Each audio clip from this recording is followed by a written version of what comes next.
Welcome to Between Two Chairs, Demystifying Commercial Real Estate, the podcast that brings you the latest insights and trends on the South Florida commercial real estate market, with your hosts, Fernando Arencibia Jr. and Jennifer Woolman. In each episode, we dive into the world of commercial real estate and break down complex concepts to make them accessible for everyone. Whether you're a real estate professional, a curious investor, or just interested in the South Florida market in general, Between Two Chairs is the podcast for you. So pull up a chair and join us.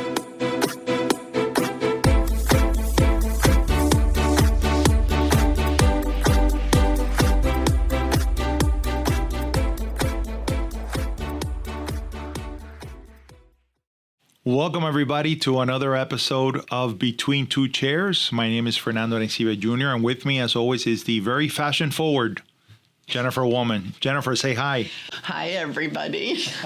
Welcome to our second episode of 2026. I love this thing that you got going on. I like that. My hippie. This is my Ibiza chain. I'm channeling Ibiza. Ooh. For those of you who don't know, Jennifer is really much into electronic music. And so, you know, whenever she's walking in her mind or in the morning when she goes for a run, there's that sound of Ibiza, baby.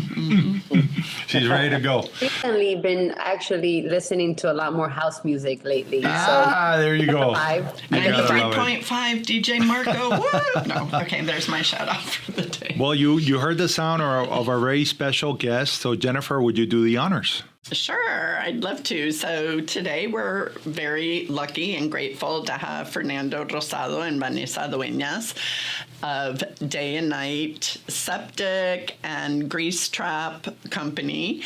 And Vanessa is also a real estate agent with RESF, Real Estate Sales Force. So welcome, guys. Thank you so much for coming. And before we get started, tell us a little bit about yourselves. How, are you native Miamians? How did you get into the grease trap and septic business?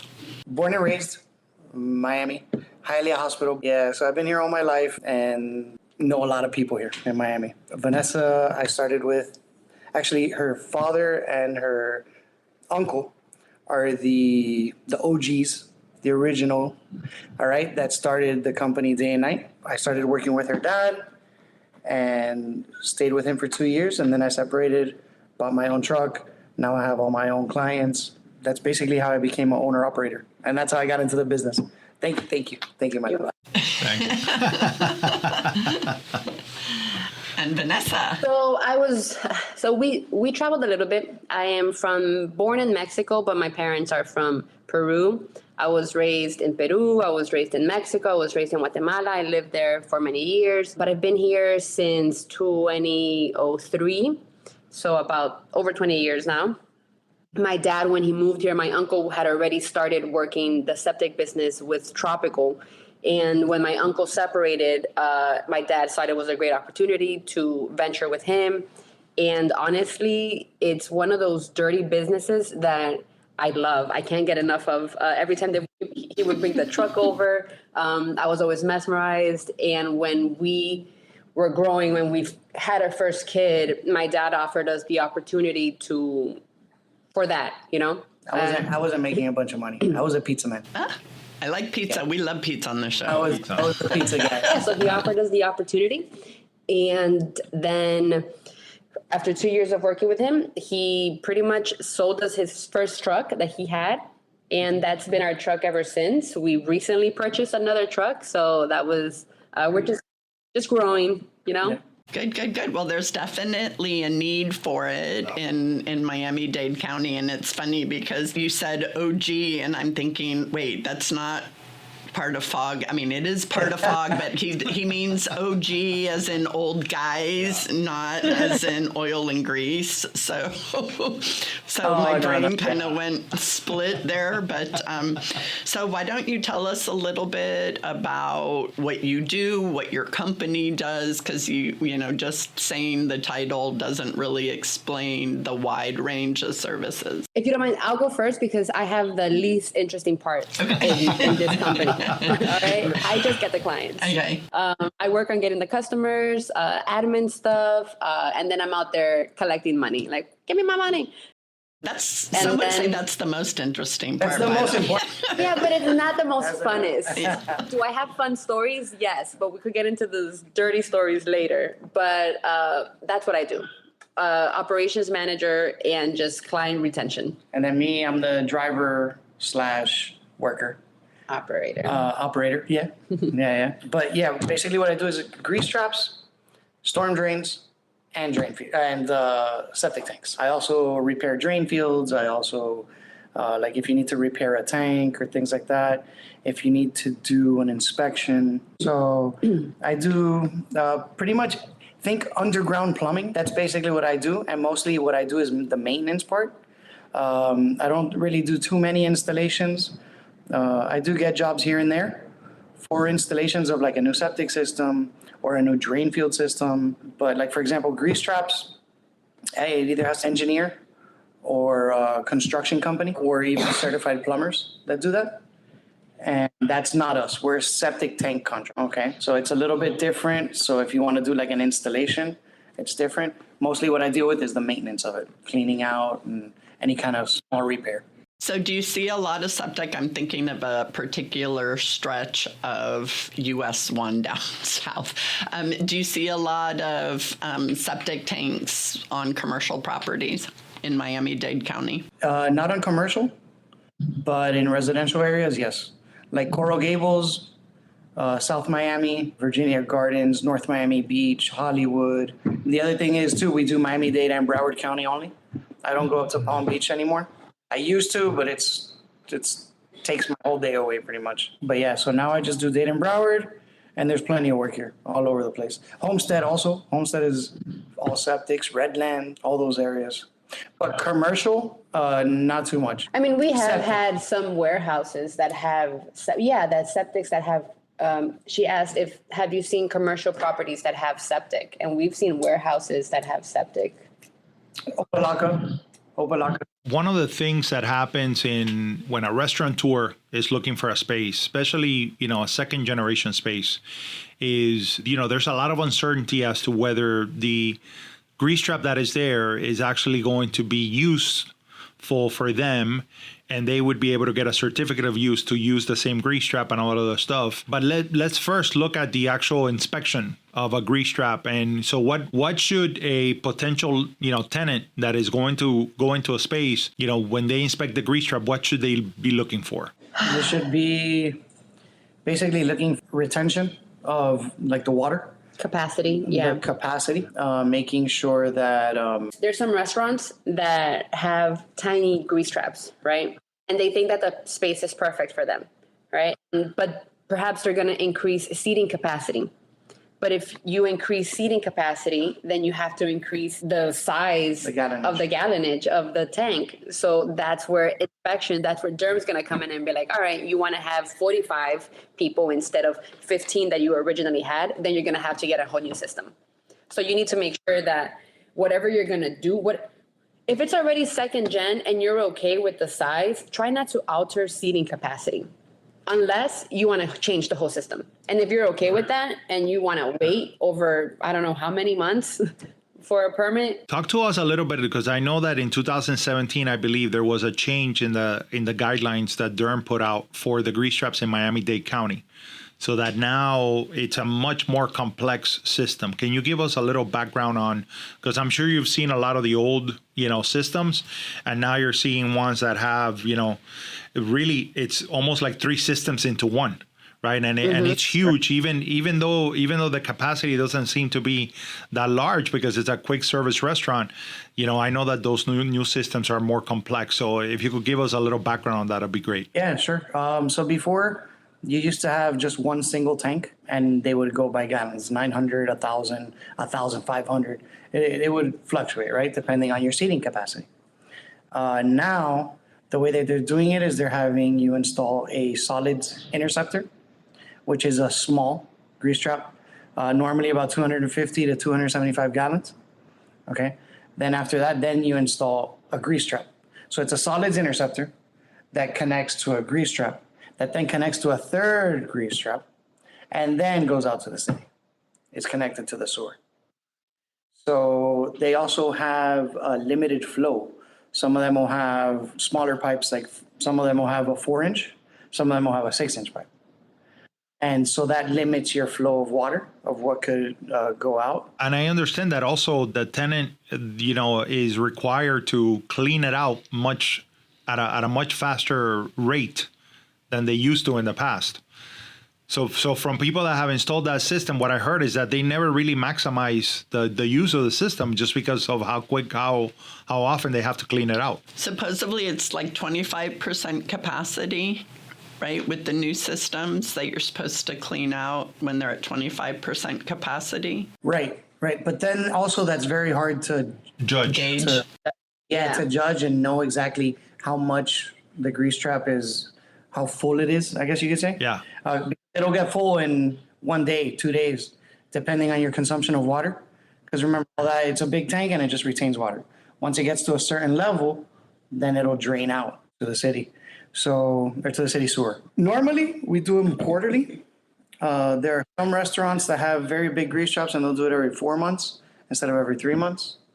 And then I have other people that just won't, they don't care. And as long as the inspector doesn't show up, they're not cleaning it. And, so they'll clean it every 6 months, every year, and then they end up paying the consequences. Right. There's some pretty hefty fines, like the fines for Miami-Dade County. If you don't dispose of your fats, oils, and grease fog correctly, it's like $10,000 per incident. So it's not... Yeah. It's not just a little... they'll shut you down. It's not just a slap on the wrist. So... Yeah. And one thing that we're seeing, like, the reason why do I have to change my tank as opposed to my neighbor that doesn't, right? Let's say. So the inspector will go out there and will inspect the walls of a second generation, let's say the big tanks, right? Let's not talk about the small restaurants, but the big tanks that are outside. These tanks, because people delay clean it, the grease gets heavy and it gets stuck on the walls, and then you have to pressure wash, right? And that pressure cleaning is going to whether or not kind of deteriorate the wall little by little, and the weight just pushes down. So one thing that we've been doing with our second generation customers is we will inspect the tank and go inside the tank and repair the tanks. So we'll seal them. That way, if it ain't broken, you don't gotta fix it, right? Now, if the inspector decides to just still be like, it doesn't matter, still give me a new tank, but the chances of that happening are gonna be slimmer if your tank is in good condition, as opposed to you have a completely messed up tank, get rid of this and install the new system. Right. So have you guys come out first before the inspector comes out, right? So that you guys can clean and repair. Ideally, there's a lot of restaurants that are very good with that they're very on top of them. And think of chain restaurants. Like, we have chain restaurants that they don't play around. Like, I need you here every 3 months. I need you here every 2 months. Whatever damage you see, fix it. Because it costs them thousands of dollars of days, in days of them not operating. And then the fines. So it's not worth it for them. One of the things that has been a grave concern to restaurateurs, and listen, some of them admittedly have decided not to take over spaces because of the fact that it's taking so long to be able to install a grease trap, and those timelines have just skyrocketed, and some people are 14 months trying to get a grease trap installed. I know you don't do a lot of installations, but can you speak a little bit about why that is, why there has been such an increase in that timeline? I think two types of things are gonna connect here. It's gonna be our city code, right? So then we'll have construction, and then we have DERM. All right. So and the health department. And the health department. Zoning a little bit, I think, would have to plays a big role. But when they're building out these restaurants, let's say, right, derail had a lot of build out, a lot of retail, and they're building out these spaces, but they're not taking into consideration restaurants. So they're not building out with grease traps. Now, is it the developer's responsibility, or is it the owner's, the business owner's responsibility? I don't know where the good mix is, right? Yeah. But it's taking people up to 18 months. I mean, the other factor is the cost. The cost is through the roof. Like it's very expensive to install and abandon. Like for example, if I had a grease trap that had waffling on the walls, waffling means that the rebar is showing and it's very gastado. Wasted. All right. Yeah, you start to it's all see. waste, Yeah. right? So if an inspector does see that, then he'll ask you to install a new one.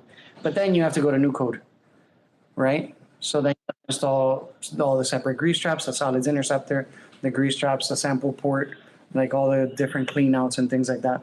What are you seeing average wise as the cost when you're having to install with the new code? Honestly, it all depends on the size, how long the shot is for, but you're looking at $30,000-$40,000. Right. Before you even open up. Before you get Right. open. Yeah. And then you have to take into account, to Vanessa's point, the time that you have invested waiting to get this opened up, and every day that you are losing on actual revenue. So it's hard, I feel, for, not that it's hard. I mean, it's hard and it's challenging for new restaurateurs because they have like this idea of the timeline. But I would suggest and invite people to like add to their timeline just a little bit more and prepare for those months, or even work out on your lease, like some type of lease abatement where it's like, I cannot pay you yet. Or either you pay us something, you help us with the build out, because it's going to benefit the landlord. Right. They'll have You know, a at the end new. of the day, you have a new grease trap. You don't have an old grease trap. You have a new system. So when they get out, then you could like rent it again for restaurants. So I think it's something that when you get into this is where the commercial part comes in, and you have to make sure that if it's not installed, that you somewhat negotiate with the landlord to help you out there. So tell me a little bit about the difference between Miami-Dade and Broward. I know Broward has some of the smaller, they're almost like portable grease traps that you can take them outside and empty them in a bigger drum and then bring them back in, versus the in-ground grease traps, which tend to be more common down here. Tell us a little bit about that. The ones you're talking about are smaller grease traps. They're like under the sink. However, those, they're still stationary. You wouldn't be able to take them out. Some of them will have a basket to like catch any kind of solids in food and things like that you could empty out, even in the garbage. Okay. There's no like code for that or mandate or anything. You could empty out the solids in a garbage and then put back the screen. It's basically what it is. It's a little basket screen. But yeah, those are not getting installed anymore. If you need a grease trap, you could have a hydromechanical grease trap, which the same thing, it'll be a smaller one as well. But you're still gonna have to do that same, like the solids interceptor, grease trap, sample port, then out to the city. So that's still kind of a smaller under the sink version though, or no? Yeah, they still have those. Yeah, Those are okay. still there. They still exist. But if, for example, I go to buy one of the restaurants, let's say it's a sub shop. Sub shops don't really use a lot of grease, right? So they have one under the sink. If I sell that business and it changes name and changes like the FOG, The GDO. the grease discharge operation Yeah. permit. Okay, so if that changes, then the inspector's gonna go in and be like, okay, you can't use that one anymore. You gotta put a new one. But is the code different in Broward than in Miami? For example, would the timeline be shorter? Is there more flexibility, or do you see kind of the same thing just because you're required to still have the 3 tanks? Same. Yeah. But the pizza place that we have in Miami Beach, that they installed their new grease trap, don't they have 2 or is it 3? No, they have one. They have 1? They have one. Okay. The Pizza Fiore? No. The Which other pizza one, place? Lucali. Oh, Lucali. Yeah, Lucali has one. And also it's an indoor grease trap, but it's underground indoor. And it's a big, yeah. Their grease trap is 500. Or no, I'm lying. It's a 350. Those indoor grease traps are interesting. I've seen them in some dark kitchens that are in a warehouse, and so those things are really interesting. So I do have a question for you related to your work, Fernando, because I see a lot of videos online where people are just looking at other people, whether they're cleaning like a really old dirty carpet, or, you know, they get satisfaction at about seeing people cutting grass? And is there, you know, you're cleaning out all of this mess. Do you have gawkers? No, I'm asking if, you know, if he gets satisfaction out of cleaning out, you know, just seeing all that stuff come out and then just like having a clean space or. My satisfaction comes from being able to solve the problem. Because normally people, when they call, they should have done this, you know, a few days ago or months ago, unless they're like a schedule, right? But yeah, I get satisfaction of the whole part of, oh man, my kitchen, everything's running great now. Thank you so much. Like, that's what I get satisfaction from.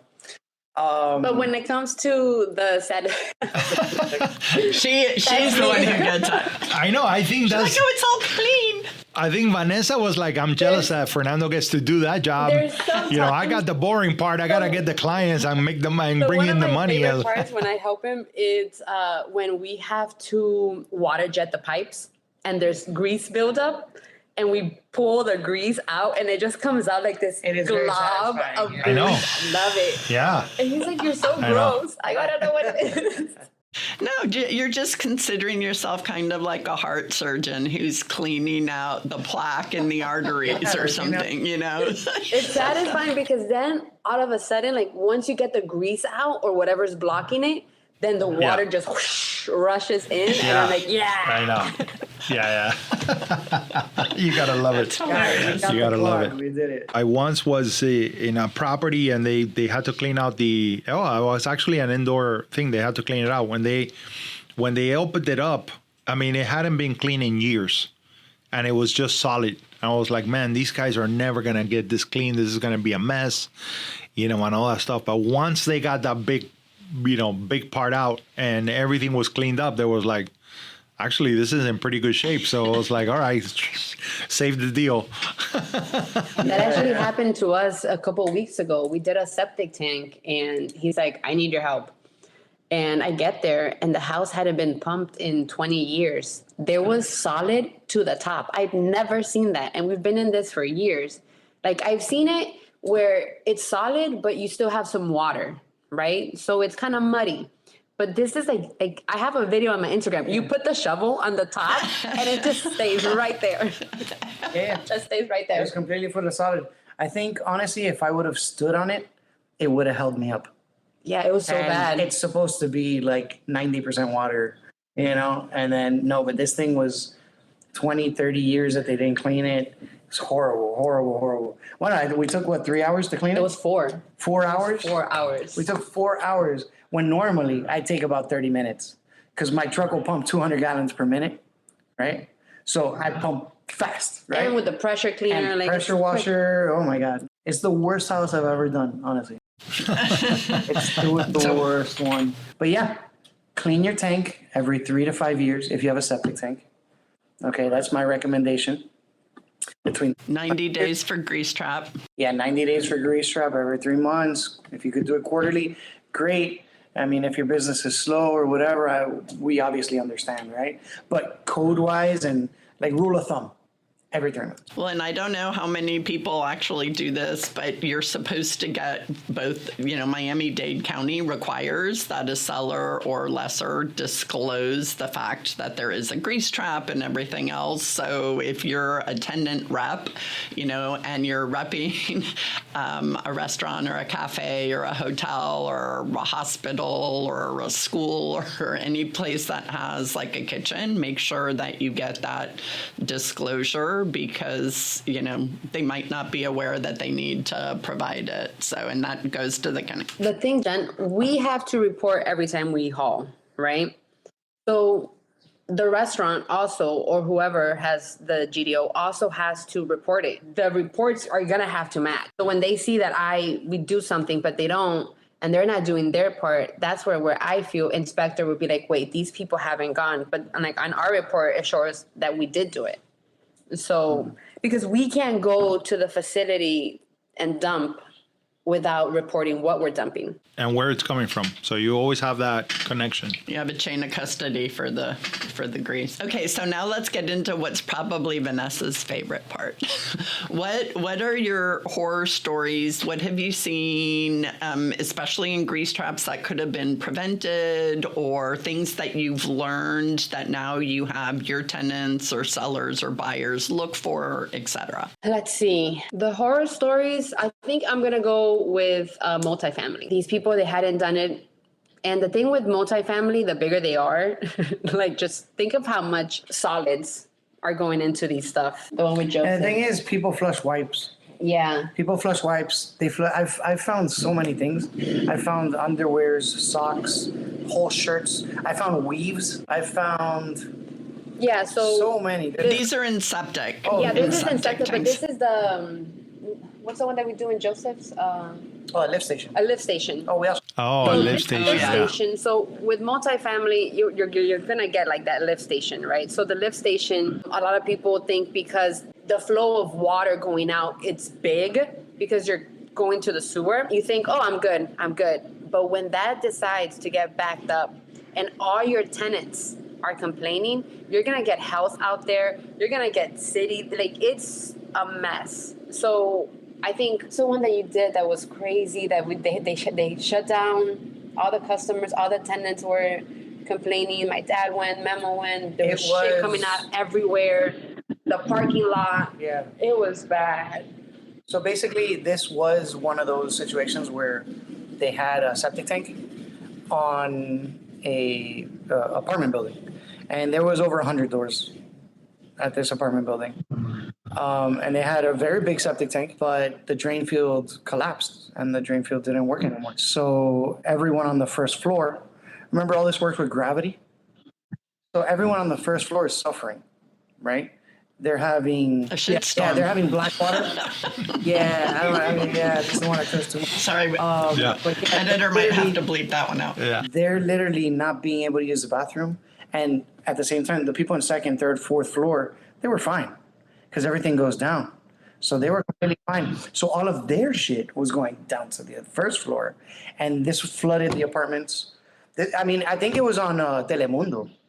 I'm pretty sure Telemundo was out there one time when I was jetting the lines and clearing everything out. That Telemundo got there and they were like, "Can we film you?" And I was like, "Yes, I don't know." But yeah, it was on the news and everything. So many people were complaining. Yeah. People's furnitures got messed up. The walls got messed up. Like everything. So I think there for that situation, the landlord, I would say, if you're getting into a apartment building that has a septic, you have a drain field. Like that drain field, you need to make sure there's no cars over it, there's no boats over it, there's no pavers over it, there's not that fake turf, Asphalt, concrete, all that nothing stuff. over your Yeah. drain field. And a lot of people get so, oh, I'm just gonna put this over my drain field, it's fine. It's like it's fine until it's not. And that's the thing with drain fields, is that you see people just think it's the Hulk and it's gonna take it, and it's like, no, your shit's gonna come out. Your shit's gonna come out. It's got to go somewhere. It's gotta go somewhere. I love that you used a multifamily example, because I'm not sure how many people think about that, but I remember when I was selling a commercial property on 8th Street, and one of the comps in it was mixed use and you could build multifamily. So I was using a recent multifamily comp that happened to be on Lejeune, and I was like, why is this comp so low? Like, I couldn't figure it out. So I called the agent and he said that, because I saw what it was listed for, and it was listed around what I thought it would have sold for. And he goes, no, we had a major problem. And I go, what? And he goes, they built on top of the septic tank. So you actually had to go into somebody's apartment, open the tank, and I'm like, how, is that even legal? And he said it was a disaster, and I didn't go any further because at that point he was traumatized. But We've seen that a lot. Really? We see that a lot. Even in single families, people, there's this The one thing is, they'll do guy. additions to the house. Yeah. All right. And so there's this one guy that did an addition to his house towards the back, right, of the house. And he calls me, hey, no, I think I need to clean my septic. So I'm looking. I can't find it. Listen, you're going to have to run a camera with a locator to locate where the septic tank. It was on the addition that he did it to the house. It was under his son's bed, literally in the middle of the room. That's where, so chipping hammer, breaking the floor, cutting concrete, all that to access the tank, to clean it out. All right. After that, I don't know what he did, but he needed to move that. He needed to get that. Remember, there's He this. didn't call me. There's after this that, but other one. What a mission. There's this other one that I thought it was hilarious. This guy calls us. He goes, "Hey, I need you to do our septic." All right, cool. And era un viejito. Oh, that And he bought the takes extra us. No. tiles. But he takes us inside the house, and we're like, "Where are we going?" And he takes us to his kitchen, and I'm like, "Is he gonna give us a cafecito or something?" Right? Like I'm waiting to go outside, and he's like, "It's right here. It was underneath the cabinets." And we're like, "Sir, like all the fumes, we can't pump this. Like, and if we pump this, like you need to get out. We need masks. We need a vent. Like We need van. Yeah, we need we air. can't pump this here. There's a bunch of Like this poisonous man- gas, pretty much. And so We've seen crazy stuff. Crazy stuff. after 12 years, yeah. Yeah. Well, I think that's a great, that really is a great lesson. I don't think a lot of people think about that in multifamily. At all. Yeah. So absolutely. Well, Vane, Fer, thank you guys so much for joining us today on this episode of Between Two Chairs. I got to tell you, Fernando, I think you got to take Vanessa out to more, to more of those special, More of those nightmare pump outs. scenarios, Yeah. some of those pump outs. Let her work the pressure cleaner. So She's gotten very dirty before. Like she's got, yeah, especially I'm sure. when you first start this job, sometimes, man, you'll get covered. I got covered. Like I've been covered. Like there's nothing you could say or do to me because I've been covered with shit from head to toe. They say those are the days you go out and buy the lottery. He had to pressure clean me because I was covered in shit. So there's nothing you can do. I think those That face. you film those videos and put them on TikTok. I bet those are your most viral videos. Those and you oohing and eyeing over a slow moving fat. We gotta get blob better. We coming gotta out of get a better thing. I bet you at our will. social for that, for sure. Yeah, and it's I have to say, I can't imagine a more intimate moment in our relationship than when somebody has to pressure clean all the wife. shit Off their spouse. off their spouse. Like that's, I gotta say, that's 30 a minutes new later, one. I was like, I'm hungry. Feed me. I mean, I was like, how are you hungry? You still stink. Like it's horrible. You got to go home and shower twice. It's not, It's probably like skunk juice. You probably need, tomato juice or something to get was bad. the smell up. Well, buddy, thank guys you. are funny. Thank you for fighting the good fight. Yeah. Thank you guys. And we'll put all of your contact information and everything in our show notes so people can, contact you for inspections and pump outs and prior to emergency issues and everything else. So thank you so much. both. We really appreciate you coming, and I hope that your 2026 is extra shitty. Thank you. Yes. I came from the wastewater industry, so I have a love million of those. I love it. I love Thank it. you guys. I appreciate it. thank you for having me. Absolutely. We love having you. And before Jennifer continues with her dad jokes, we're going to close it out here. right. Thank you guys for joining us on another episode of Between Two Chairs. We'll see you next time. Say bye, Jennifer. Bye, Jennifer. Bye.